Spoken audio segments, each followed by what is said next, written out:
Assalamualaikum warahmatullahi wabarakatuh. Kembali lagi dengan saya Siti Qoriatul Fatimah. Di sini kita akan membahas tentang melaksanakan pengurusan jenazah. Sebelum kita mulai pelajaran, mari kita berdoa terlebih dahulu dengan bacaan basmalah. Bismillahirrahmanirrahim.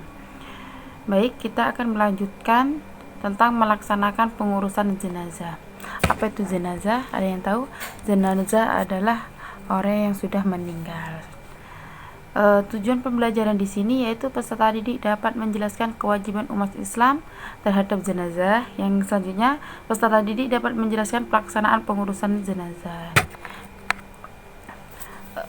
Kewajiban terhadap jenazah yaitu ada beberapa hal yang harus diselenggarakan dalam pengurusan jenazah oleh keluarganya, yaitu memandikan, mengafani, menyalatkan, dan menguburnya. Sebelum kita memandikan, ada beberapa hal yang harus diperhatikan. Yang pertama, pejamkan matanya dan mohonkanlah ampun. Jadi biasanya kan macam-macam mayat itu, ada yang masih matanya kelihatan, itu harus ditutup dan doakan semoga husnul khotimah. Terus tutuplah seluruh badannya dengan kain penghormatan dan agar tidak kelihatan auranya. Jadi ditutup semuanya. Yang selanjutnya, ditempatkan di tempat yang aman dari jangkauan binatang.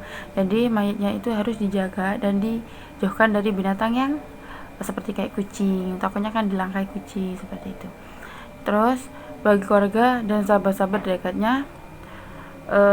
dekatnya tidak dilarang mencium si mayat. Jadi nggak apa-apa mencium mayatnya itu, kayaknya kan biasanya kan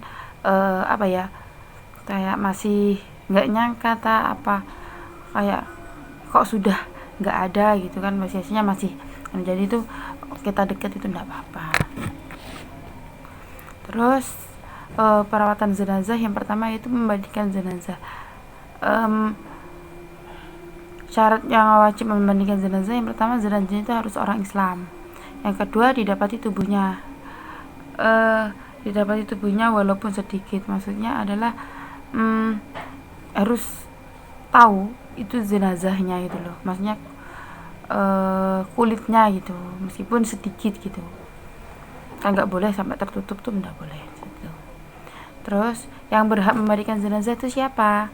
Yang pertama, apabila jenazah itu laki-laki, yang memandikannya adalah laki-laki pula. Perempuan tidak boleh memandikannya kecuali istri dan mahramnya. Sebaliknya, jika jenazahnya itu perempuan, maka yang memandikannya adalah perempuan. Dan laki-laki tidak boleh memandikan jenazahnya kecuali suaminya dan mahramnya. Yang selanjutnya yaitu apabila jenazah itu seorang istri, sementara suami dan mahramnya ada semua, suami lebih berhak untuk memandikan istrinya. Jadi kalau seumpama istrinya yang meninggal, terus suaminya masih ada, anak-anaknya masih ada, itu yang lebih berhak adalah suaminya gitu. Terus sebaliknya juga, jika yang meninggal yang jenazah itu seorang suami, sementara istri dan mahramnya ada semua, istri lebih berhak untuk memandikannya, seperti itu. Yang selanjutnya itu mengkafani jenazah. Mengkafani jenazah ini setelah dimandikan, jadi kita harus mengkafani jenazah. Jenazah selanjutnya dikafani dengan pembelian kain kafan diambil dari uang si mayit sendiri, apabila tidak ada orang selama ini menghidupinya yang membelikan kain kafan. Jadi kain kafan ini adalah uangnya sendiri, tidak boleh uangnya orang lain, kecuali tidak ada orangnya sendiri tidak punya, tapi jadi yang membelikan adalah keluarganya yang menafkahinya setiap hari, seperti itu, yang barang seperti itu. Terus kain kafan paling tidak itu 1 lapis, sebaliknya 3 lapis bagi mayat laki-laki dan 5 lapis bagi mayat perempuan. Jadi kain kafan ini untuk laki-laki dan perempuan itu berbeda. Yang pertama, laki-laki itu 3 lapis, yang kedua untuk perempuan itu adalah 5 lapis. Cara membungkusnya yaitu hamparkan kain kafan helai demi helai dengan menaburkan kapur barus pada tiap lapisnya. Kemudian si mayat diletakkan di atasnya kedua tangannya dilipat di atas dada dengan tangan kanan di atas tangan kiri. Jadi cara mengkafaninya itu adalah kain kafan itu ditumpuk yaitu dibeber gitulah, terus dikasih kapur barus itu itu loh yang putih-putih, biasanya harum warnanya buat baju-baju ya, seperti itu. Terus nanti si mayat itu, si jenazah itu ditaruh di atas itu dengan tangan kanan, tangan kanan di atas tangan kiri, seperti itu, seperti orang sholat di atas dadanya. Terus yang selanjutnya yaitu menyolati jenazah. Jadi orang yang meninggal dunia dalam keadaan Islam berhak untuk disolatkan, seperti sabda Rasulullah SAW yang berbunyinya itu, salatkanlah orang-orang yang telah mati. Hadis riwayat Daruqutni. Untuk bisa disolati, keadaan si mayat haruslah suci, baik badan, tempat maupun kafan. Jadi tempat suci badannya, tempatnya maupun kafannya harus suci juga. Nah, yang kedua yaitu sudah dimandikan dan dikafani. Jadi yang menyalat itu yang jenazah yang mau disolati itu harus sudah keadaan sudah dimandikan dan dikafani. Terus jenazah sudah berada di depan orang yang menyalatkan atau sebelah kiblat. Jadi jenazah itu sudah ada di depan si imamnya. Tata caranya gimana? Pertama, jenazah diletakkan di depan jamaah, di depannya imam itu yang mau nyolatkan itu. Yang kedua, imam berdiri paling depan diikuti oleh makmum seperti salat biasanya. Terus mula-mula jamaah berdiri dengan berniat dengan 4 takbir. Terus niat, yang pertama itu niat. Yang kedua takbiratul ihram, Allahu Akbar, baca surat Al-Fatihah. Terus yang kedua terus habis surat Al-Fatihah takbir lagi, baca sholawat atas Nabi Muhammad. Allahumma sholli ala sayyidina Muhammad wa ala ali sayyidina Muhammad. Terus takbiratul ihram itu membaca doa untuk jenazah yang dibaca Allahumma firlahu warhamhu wa'afihi wa'fu anhu. Terus takbiratul ihram membaca Allahumma la tahrimna ajrahu wa la taftinna ba'dahu wa ufir lana walahu. Habis itu salam dah kanan dan kirinya. Sebenarnya baca doanya yang jenazah laki-laki dan perempuan itu sebenarnya berbeda. Kalau seorang perempuan itu harus hu, kalau laki-laki ha, kayak Allahumma firlahu itu. Terus kalau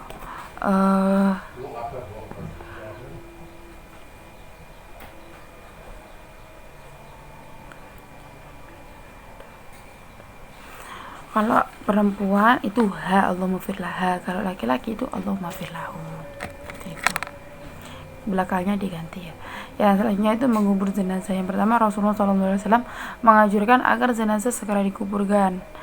Yang kedua, sebaiknya mengubur jenazah pada siang hari.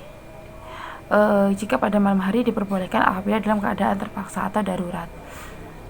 Maksudnya anjuran meluaskan lubang kubur, jadi jangan dipaskan untuk agak dilebarkan. Terus boleh mengubur 2 jenazah dalam satu liang kubur.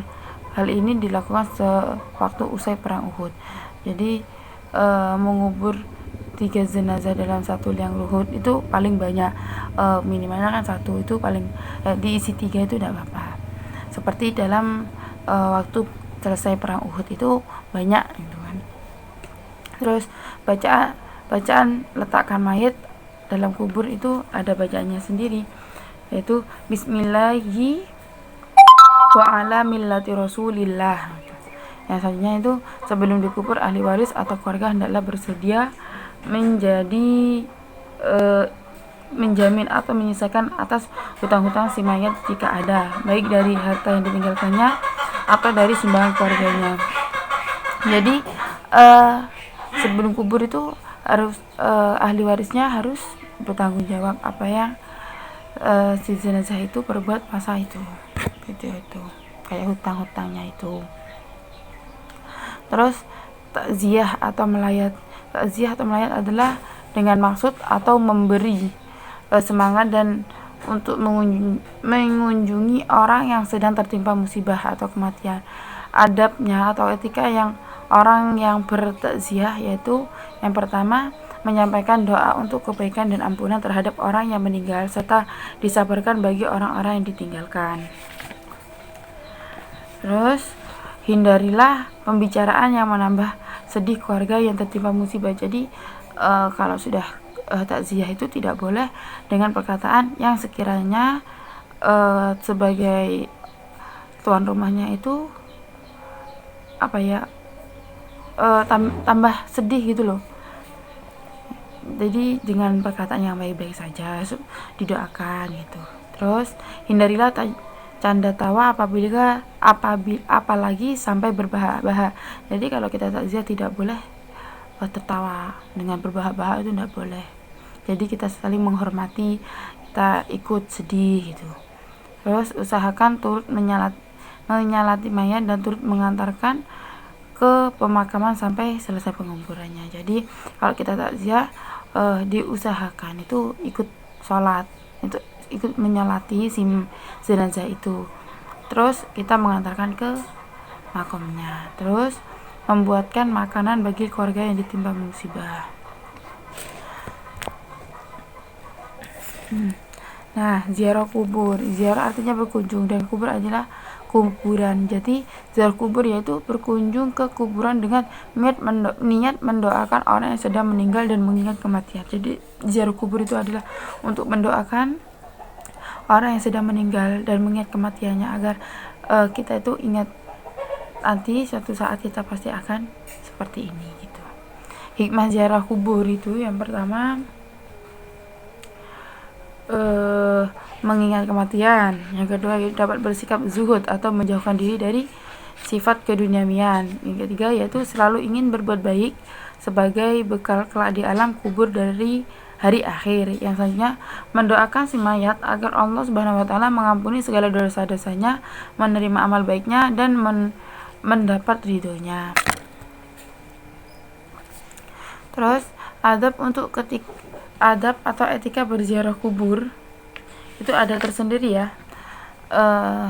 Yang pertama, ketika mau berziarah niatkan dengan ikhlas karena Allah, tunduk hati dan sasa diawasi oleh Allah.